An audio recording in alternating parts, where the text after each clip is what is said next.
Hello everybody, this is Nick from Arcade-Hunters.com, and I'm checking out Super Street Fighter 2 Turbo, and this is off of the Capcom Collections Volume 2, and this was released back in 2006, and it's also released on the Xbox. And this is the very same game that I played Street Fighter 1 on, so while you get the crappy Street Fighter 1, you get pretty much one of the best games of all time, Super Turbo. Now, before I start this video, I had a problem when I did my overview video of my collection. I had said that Seth Killian does the video tutorial, and I was wrong. It's actually David Sarin, hopefully I'm pronouncing his name right. David works for Backbone Entertainment that put this collection together, and he was also the man responsible for doing a lot of the balancing issues for the HD remix versions of Super Turbo and Puzzle Fighter that you can play over on Xbox Live and PlayStation Network. Really good stuff. And now that I have my 360 back, I'm definitely going to be doing reviews of those games. Now, this game you're watching here was released in the arcades back in February of '94.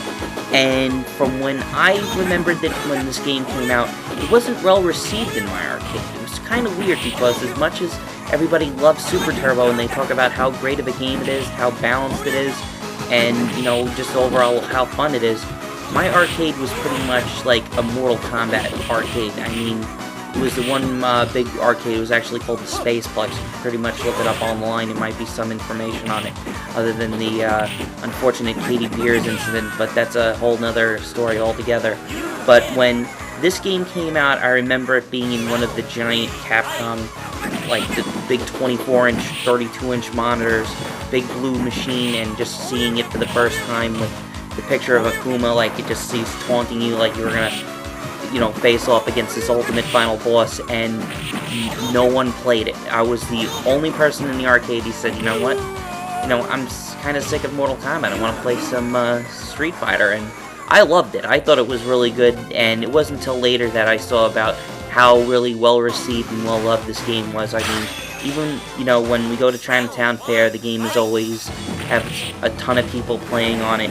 And even when we went to Tokyo Game Action for the Street Fighter 4 premiere, this game was getting a lot of play, and there was one guy on it that was just pretty much destroying everybody with Balrog or Box or whatever you like to say. I'm going to use the American names for all the characters.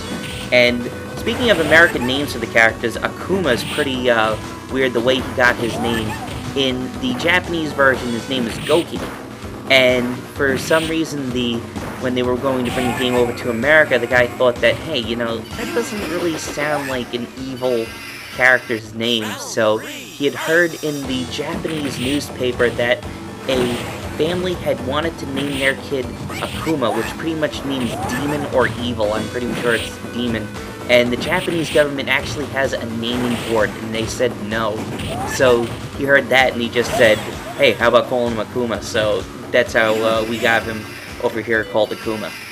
Now, obviously Super Turbo, you know, everybody talks about how balanced it is, and it is really balanced. There's a lot of great things in the game that that make it so good. There's all the different ways you can play with all the characters. And speaking of the characters, there's super versions of all the characters, which means you can play as different versions. So, like, the best one of the super characters, obviously, is Sagat, because his short kick can pretty much cancel into almost any special move. And obviously, you can see this is the first game where super combos were introduced, and that really changed up the game because you could be lagging behind and you could just bust out this huge attack and just knock out a whole chunk of life. And it was really cool. I remember the first time I did the Shinku Hadouken with Ryu. It was really cool getting to see that. And one of the other things that they completely took out of it, the bonus rounds. The bonus rounds are all gone. There's no more car crashing minigames, and there's no more barrel bash, so they're all gone, but that just made the game that much better. Now, just like it's really fast, it's all back to the old hyper fighting days. It's really, really fast, and it was the first time in the arcade that we got the chance to select our difficulty speeds settings on it, so it was really cool. And so, as you can see, the game is hard as hell.